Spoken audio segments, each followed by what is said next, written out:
I know, but I don't want to highlight it to policymakers. Good morning, everyone. If we wouldn't mind taking a seat, please, we'd like to start. We don't want you to miss out on a thing. Thank you. Right.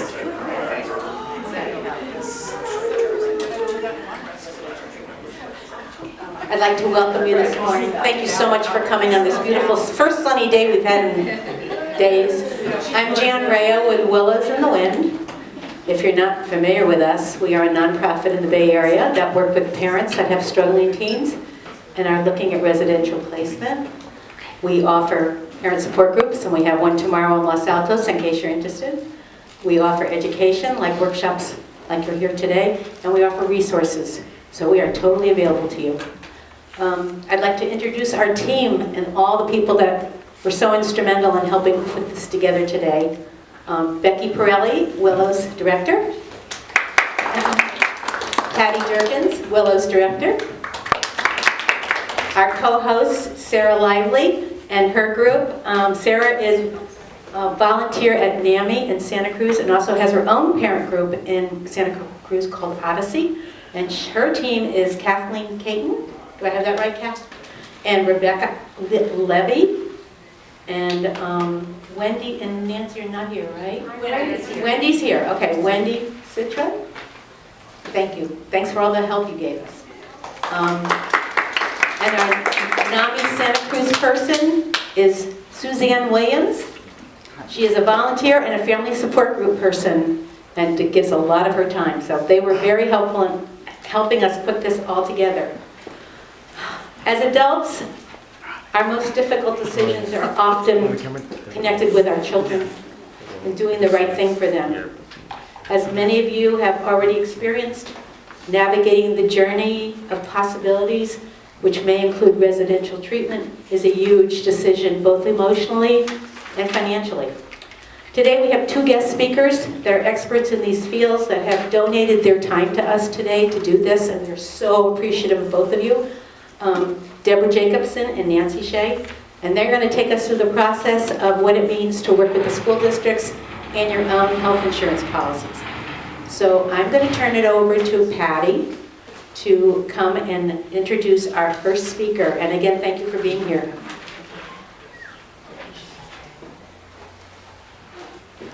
Hi, I'm Patty. Many of you have talked to me on the phone or emailed with me regarding IEP issues. And I have to introduce Deborah. She's our attorney extraordinaire in Berkeley, East Bay. She does do work all over though.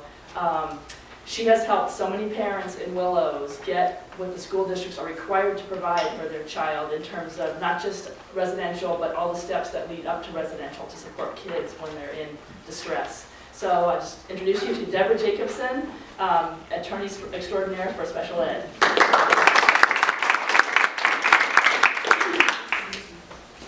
Hi everyone, thank you so much for having me here. I see some familiar faces, so I appreciate you coming out. And to those who already know me and get to hear me talk all the time. So just a little bit about myself. Again, my name is Deborah Jacobson. I'm a special education attorney, so all I do is represent parents against school districts. And all of my cases involve getting kids services. I don't only do mental health, but it has turned out to be a little bit of a specialty of mine because I do so many of these cases. I've been practicing in the Bay Area. I went to law school in the Bay Area. I graduated in 2011, and I've only done this work. I got hired by a special education law firm in Washington, D.C. That does special education, and I represented kids there through the court system. They actually do court-appointed special education attorneys there, which is very different than how they do it here. So anyway, after DC, I moved back here and started my own practice, and been doing it in Berkeley for 3.5 years now. And I do represent families all over the Bay Area, but tend to stick closer to the East Bay. So I'm going to start off with just a little history about educationally related mental health services. It has not always been the case that the school districts are responsible to pay for mental health services. It used to be that the county mental health paid for it. That was Assembly Bill 114 changed that process and made it to where the school districts are now responsible. This process in California has made it a little disjointed because the IEP process can sometimes be separated from the mental health process, which can make it confusing. So previously with county mental health, what would happen is that the school districts would refer a mental health case out to the county. And sorry, I'm a little bit nervous for some reason. I've done so many presentations. I don't know if I drank too much coffee or what, but I'm a little bit nervous right now. You're doing great. Thank you. I'm just going to take a deep breath for a minute. And seriously, I do a lot of presentations. I don't know why I'm nervous. Can I just ask you a quick question? Yes. Around when did this change take place from county to the school district? I believe, and I'm sorry, I didn't put that in the, I didn't put it in the slide, but it was under Schwarzenegger. Oh, so there's a lot of. Yeah, it was a while ago. And under that process, it was a lot easier to get mental health services because it went to the county, and the county has more funding, obviously, than the school districts. But under that administration, or under Schwarzenegger, they wanted to cut that funding down and put it on the school districts, which is not ideal, obviously. So it used to be a lot easier during that time, but it was under Schwarzenegger.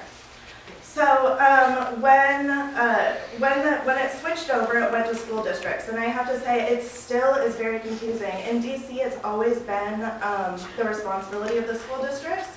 So for me, I was very used to going into the IEP process and that mental health aspect of it being a part of the IEP process. Now I hear a lot of families say to me, well, you know, my child was assessed and the school district knew it was about mental health, but they said that they had to refer it out to the ERMS team. And I'll talk about that in a minute. So the ERMS team is, the ERMS educationally related mental health team sometimes is disjointed and can be separate from the IEP team. And I'll get into that a little bit more. So when AB 114 passed, it became the responsibility of school districts and school districts only. That went away from county mental health. So no longer do school districts say, oh, this kid has, you know, severe mental health problems. Let's shift it over to county mental health, who specializes in this and who knows all the placements and knows all the therapists and knows all the services that can be provided. Now all of a sudden it became the responsibility of the school districts, which was not an easy transition, and it still is not easy for the school districts. A lot of them still don't have experts in the area. So there's three kind of possibilities, and it really depends on the school district where you're in as to how they handle mental health. So one of those is that the school districts hire mental health professionals, and that's the ideal situation, that you are dealing with a school district that has somebody within their team that understands mental health and knows placements, and it's more of a seamless process. Another kind of option, which I see in places such as Berkeley and Alameda, is that they contract with community mental health agencies. So this means that after AB 114 passed, the mental health, or the school district said, you know what, you guys are doing so good with this, we're just going to contract with you. And unfortunately, you don't have to pay for it anymore, but we'll pay you to continue doing it. And that's when it can get pretty disjointed. The third one is just private agencies that they contract with. Some of you might be familiar with an agency called COFFEE, Community Options for Family and Youth. They're a private agency that school districts contract with to go do assessments and make recommendations. So I'm going to talk about, and just to be clear, I want to say that this presentation is really just focusing on residential. So if you have questions that kind of take a step back from residential and other mental health placements and services, please feel free to kind of step in and ask that. But I am focusing on residential because it's a big umbrella of services and placements that can be offered.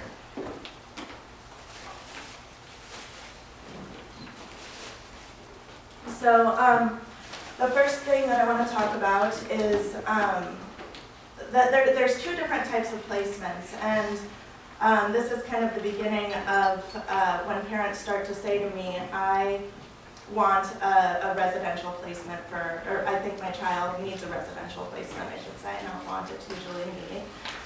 Or, you know, a slew of experts have said that my child needs residential. There's two paths that parents can go, or that parents end up going down. And I'll get into these more detail, but just as an overview. The first one is IEP placement.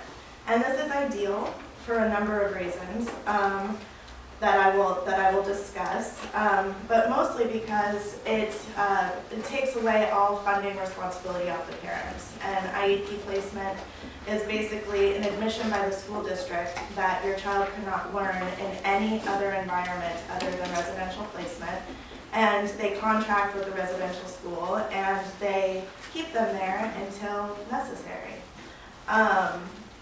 And this is a longer process. So usually the parents that have the kind of flexibility to go through this IEP process have been in it for a long time. They've gone through a bunch of different steps, and residential is kind of the last option. Alternatively, unilateral placement tends to be when parents and families are in crisis. And they don't have time to go through this long process of IEP placement, and they decide, that they have to do this immediately. Often a matter of life and death, often a matter of crisis. They don't have time for the IEP process to take its place, and usually at that point, if a child is in crisis and hasn't gotten any services from the school district previously, oftentimes it can be, the school district might be responsible or might have failed that child in some way. And so in those cases, we would be looking for reimbursement.